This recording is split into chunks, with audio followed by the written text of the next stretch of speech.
ꯑꯩ ꯃꯅꯤꯄꯨꯔꯒꯤ ꯃꯤꯌꯥꯝ ꯄꯨꯝꯅꯃꯛꯇ ꯑꯍꯜ ꯂꯃꯟ ꯏꯃꯥ ꯏꯕꯦꯜ ꯏꯆꯤꯜ ꯏꯅꯥꯎ ꯃꯔꯨꯞ ꯃꯄꯥꯡ ꯏꯆꯦ ꯏꯆꯜ ꯏꯆꯥ ꯏꯁꯨ ꯄꯨꯝꯅꯃꯛꯇ ꯑꯩ ꯈꯨꯠ ꯅꯧꯔꯒ ꯀꯔꯤꯒꯨꯝꯕ ꯈꯔꯗꯪ ꯑꯩ ꯍꯥꯏꯖꯔꯤ ꯃꯗꯨꯗꯤ ꯃꯅꯤꯄꯨꯔꯗ ꯍꯧꯖꯤꯛ ꯑꯣꯏꯔꯤꯕ COVID-19ꯒꯤ ꯐꯤꯕꯝ ꯑꯁꯤ ꯑꯗꯨꯛꯀꯤ ꯃꯇꯤꯛ ꯁꯥꯊꯤꯕ ꯌꯥꯝꯅ ꯅꯨꯡꯅꯥꯡꯅꯤꯡꯉꯥꯏ ꯑꯣꯏꯕ ꯐꯤꯕꯝ ꯌꯧꯔꯦ ꯐꯅ ꯀꯟꯅ ꯍꯣꯠꯅꯩ ꯑꯩꯈꯣꯏ ꯃꯌꯥꯝꯅ ꯍꯦꯟꯅ ꯈꯪꯕꯤ ꯃꯄꯥꯟꯗꯒꯤ ꯂꯥꯛꯄ ꯃꯤ 90,000-90,000 ट्रेन पोरक्तना फ्लाइट पोरक्तना बस होंदना लेफम चाफम तोंगाना तौना क्या कन्न होने अहम फेज क्या कन्न मिसिमिना यावगिदे अंदकी सेकेंड वेव सिदा लाइबसी अदुकी मतिक साथीरे नोंगी पॉजिटिव ओइबगी सांग लिसिंग योखलाए मी लेतबगी सांग मी 10 की मथक 10 मरी 10 मंगा 10 सिगी सांग तौरे मणिपुर अखोई मिसिंग यामजदे सिंगद लेरिबा तमद लेरिबा नागा कुकी मैतई पांगल अदगी गोरखाली पुनमक पुल्ल कांदे अखोई लाख 29 खक्तनी मिसिंग यामजदबने अखोई स्टेट से अदुना अखोई हारिबा पैंडेमिक सिदगी अखोई इसाना इसाबु कन्ननब होनद्रगदी कनानासु लागा अखोई कनबिररोय ऑक्सीजन की अवाट पर लेरंबा ऑक्सीजन मतिक चाना थमे प्लान मयाम ने खले डॉक्टर की अवाट पर लेरंबा डॉक्टर मसिंग मेन खले डॉक्टर सून हापे नर्स मसिंग अवाट पर लेरंबा नर्स मेन खले हॉस्पिटल की अवाट पर लेरंबा हॉस्पिटल मसिंग बेड मेन खले तौबया गवर्नमेंट के साइट की खोई तौबया तौरे वैक्सीनेशन की कैंपेन चथई वाहन नरंबा होने टेस्टिंग की तौवे तौनु होने मसिदैदा अखोई सिगी फिवम से भावबदे अखोई हुजिकी कोविड से control ngमक्तबि फिवम लाकपसिना ngसिदि ei mayamda ei mayamgi da ei khong pairaga hairesu haijirage nei ngase हुजिक अथेंगबदा ei gi apel si तौजबनी मदुदि हुजिक लेरियो सुम फिवम सिदा सुम अखोई से चत्त तारगदि अखोई बसिंग यामजद मणिपुर से अखोई मांग के तारे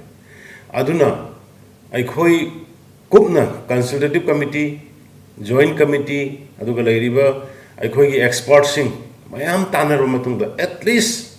नुमित 10 नि खक थिंगबदा कोई चरा हेलोय सिरोय हुजिक सिरिबा हुजिक नारिबा मैम सि अवाबसि उबदा कोई खांग मंगमद्रे अदुना मैम लाइबा तारीख 10 नि पान ngasi तारीख 10 ga manga aduna taruk 33 ka masi bhawba ma'am की करी तौबीगदबा अदु मसिदसु नुमिनी हांगे अदगी नोमख हांबने तरो हेक्ट ग्रुंग थारगा मु बाजार पोट लेबनेना अदु लेबनेना मु फंगरुय मतम तौसिनबदा तरोगदि अमुक हेना पॉजिटिव ओइरगा लोइगदोरिबो सो मणिपुर सरकार लेरी खोइ लेरी युम द चेंग थिलसु थिलके पीजु पीरी चाना बोइरो अमो ओइरो नुमि तरानी सिदंगदि खोइ क्रिक क्रिक लेपगा जमानन लेपगा नै खोइ कोविड तकी ngakhokna phonasi maramni masi mine ngakhokko ngamo isa na ngakhoktrogadi aduna tarik 19 gi ayuk angan badagi total curfew masidai da kone exam tawdorisi except essential service mai ising ana yek aduga masidai da vaccination gi chatpa vaccination की तब cam तब vaccination की थोड़ा missing मद में exam तौगनी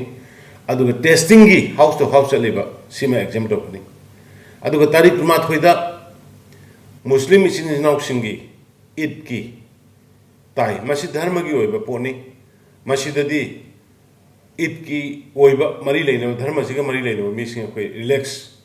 तौगनी अदुगा relax तौगे हाइदना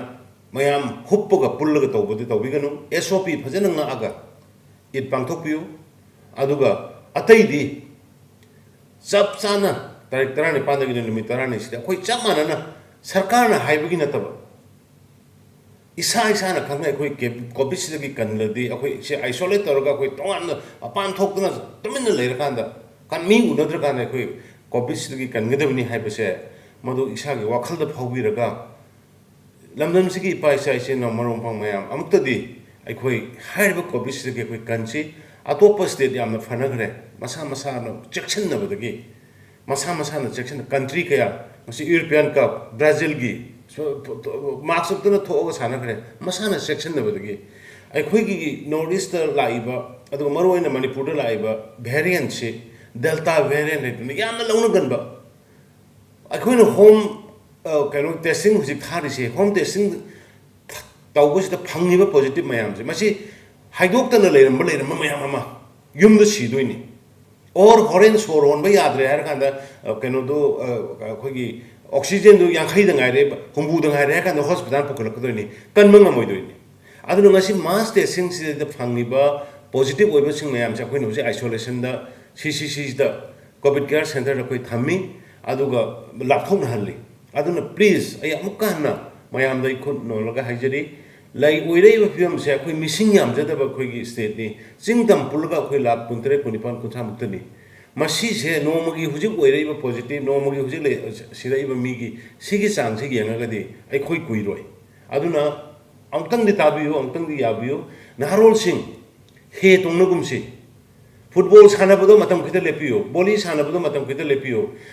turende picnic chak bodo matam khita lepiyo nakan da labuk da chak sana bodo matam khita lepiyo nimit tarani tara mangani dum lepada sigi laina sidi koi kan mangoni aduna mayam punamak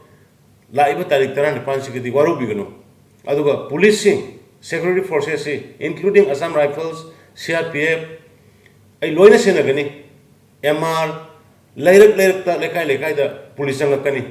leirak lekai da curfew do thugai raga chakcha hajana ba yoramba natragana football sana ba yoramba natragana boli sana ba yoramba natraga katukan mayam punba lebum phamba yoramba tawroga chu mado police na lokot pe action da mayam waru biganu maramdi akhoi masi tahogdraga de akhoi manipuri jati se chingdam na leiru se masi akhoi yamna awa ba taba ya be film leire aduna ne ina mayam da nolukna amadi khitang kallapna ai appeal tawjari se mayam puna mang to yabiyo